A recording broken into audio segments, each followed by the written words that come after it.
श्रीगुरुभ्यो नमः। हरिः ओं।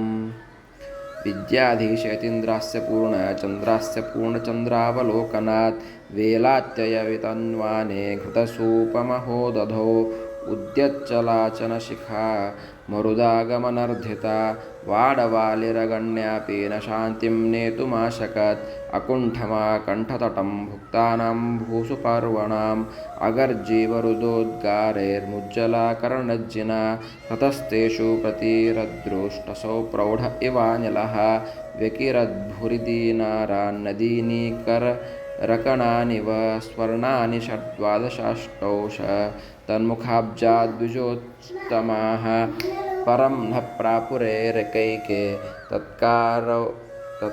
तत्करा ओभोरुहादपि वर्षत्यस्मिन्धना भूनि घने दैन्मोष्महारिणि सतां भूषा सुरत्नानि शक्रकोपश्रियं ददुः अयं सहस्रदीनारान् पञ्चपञ्चायुधप्रियः प्रादान्मोदाद्विजातिभ्यो धिङ्खेभ्यो मितं यशः द्वित्रानसो वसन्मासांस्तत्रानेकबुधावृतः श्रीजानेरकरोद्भूत्या पूजामाजनपावनः आरकूटानि ताम्राणि कटहादिनि कोटिशः मठस्थान्यतनीदेश चित्रं पात्राणि पात्रसात् वीक्षितुं तमिव त्वयित संवित्साम्राज्यदीक्षितं तदा शरत्प्रादुरासीद्विकचाम्बुरुहेक्षण। ಶ್ರೀಕೃಷ್ಣಾರ್ಪಣಮಸ್ತು. ಹರೇ ಶ್ರೀನಿವಾಸ. ಇದುವರೆಗೆ ನಾವು ಕೇಳಿದ್ದು ಶ್ರೀ ವಿದ್ಯಾಧೀಶ ವಿಜಯ ಮಹಾಕಾವ್ಯದ 31ರಿಂದ 40 ಶ್ಲೋಕಗಳವರೆಗೆ. ಹಿಂದಿನ ಸಂಚಿಕೆಯಲ್ಲಿ ಶ್ರೀ ವೇದವ್ಯಾಸ ತೀರ್ಥರ ಆರಾಧನೆಯ ಸಂದರ್ಭದಲ್ಲಿ ಬ್ರಾಹ್ಮಣರ ಸಂತರ್ಪಣೆಯ ವರ್ಣನೆಯನ್ನು ಕೇಳುತ್ತಿದ್ದೆವು. ಅದರ ಮುಂದುವರೆದ ಭಾಗ.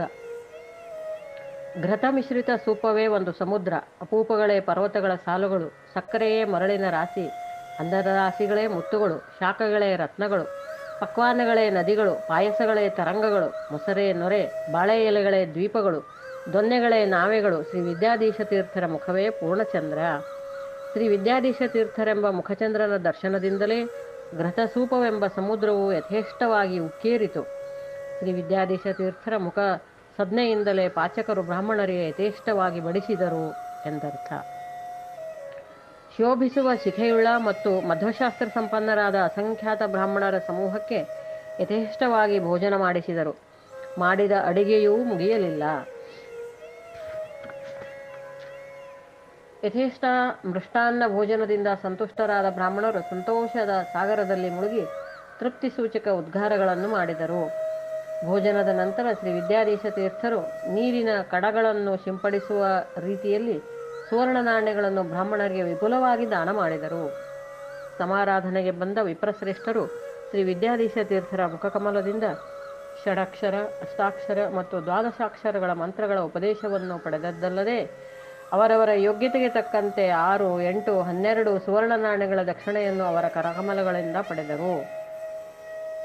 ದಾರಿದ್ರ್ಯವೆಂಬ ತಾಪವನ್ನು ಪರಿಹರಿಸುವ ಶ್ರೀ ವಿದ್ಯಾಧೀಶ ತೀರ್ಥರೆಂಬ ಮೇಘವು ಧನವೆಂಬ ವೃಷ್ಟಿಯನ್ನು ಸುರಿಸುತ್ತಿರಲು ಸಜ್ಜನರ ಆಭರಣಗಳಲ್ಲಿರುವ ರತ್ನಗಳು ಇಂದ್ರ ಕೋಪಕೀಟಗಳಂತೆ ಶೋಭಿಸಿದವು. ಧನ ಕನಕಾದಿಗಳಿಂದ ಸಜ್ಜನರ ದಾರಿದ್ರ್ಯವನ್ನು ಪರಿಹರಿಸಿದರು ಎಂದರ್ಥ. ವಿಷ್ಣುವಿಗೆ ಪ್ರಿಯರಾದ ಶ್ರೀ ವಿದ್ಯಾಧೀಶ ತೀರ್ಥರು ಏರ್ಪಡಿಸಿದ ಸಮಾರಾಧನೆಗೆ ಎಲ್ಲ ದಿಕ್ಕುಗಳಿಂದ ಆಗಮಿಸಿದ ಬ್ರಾಹ್ಮಣರಿಗೆ ಸಂತೋಷದಿಂದ 5 ಸಹಸ್ರ ಸುವರ್ಣ ದಿನಾರುಗಳನ್ನು ಕೊಟ್ಟರು. ಇವರ ಔದಾರ್ಯದಿಂದ ಕೀರ್ತಿಯು ಎಲ್ಲ ದಿಕ್ಕುಗಳಲ್ಲಿ ಹರಡಿತು. ಆನಂತರ ಪೆನಗೊಂಡ ಎಂಬ ಗ್ರಾಮದಲ್ಲಿ 2-3 ತಿಂಗಳವರೆಗೆ ಅನೇಕ ವಿಪ್ರಶ್ರೇಷ್ಠರೊಡನೆ ವಾಸ ಮಾಡಿ ಪವಿತ್ರರಾದ ಶ್ರೀ ವಿದ್ಯಾಧೀಶ ತೀರ್ಥರು ಶ್ರೀರಾಮದೇವರ ಪೂಜೆಯನ್ನು ಭಕ್ತಿಯಿಂದ ಮಾಡಿದರು. ವೈರಾಗ್ಯಶಾಲಿಗಳಾದ ಶ್ರೀ ವಿದ್ಯಾಧೀಶ ತೀರ್ಥರು ಸತ್ಪಾತ್ರರಾದ ಬ್ರಾಹ್ಮಣರಿಗೆ ಅಮೂಲ್ಯವಾದ ಪಾತ್ರೆಗಳನ್ನು ಮಾಡಿಸಿ ದಾನ ಕೊಟ್ಟರು. ದ್ವೈತ ಸಿದ್ಧಾಂತವೆಂಬ ಸಾಮ್ರಾಜ್ಯದಲ್ಲಿ ದೀಕ್ಷೆ ಹೊಂದಿದ ಶ್ರೀ ವಿದ್ಯಾಧೀಶ ತೀರ್ಥರನ್ನು ನೋಡುವಕ್ಕಾಗಿಯೇ ಎನ್ನುವಂತೆ ಅರಳಿದ ಕಮಲದಂತೆ ಕಣ್ಣುಳ್ಳ ಶರತ್ ಋತುವು ಆರಂಭವಾಯಿತು.